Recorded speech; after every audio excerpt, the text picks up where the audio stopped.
The National Weather Service in Burlington, Vermont announces its open burning weather awareness campaign for Vermont and northern New York.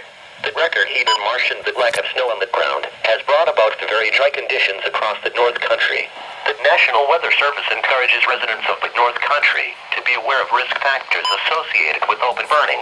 All this week we will examine different aspects of weather, fuels, and fire that raise awareness to conditions that could have an impact on you when doing open burning.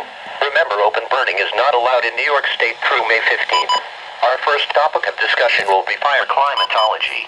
The months of April and May are considered the peak fire season in Vermont and northern New York. In Vermont, 75% of all wildfires in a given year occur in April and May, and in New York, 54% of all fires in a given year occur during this time frame. Across the North Country, about 90% of all wildfires burn fewer than 10 acres. The number one cause of wildfires is burning debris, while weather elements such as lightning account for only about 3% of wildfire starts. Stay tuned tomorrow when our topic will be fuels and the concept of fire danger.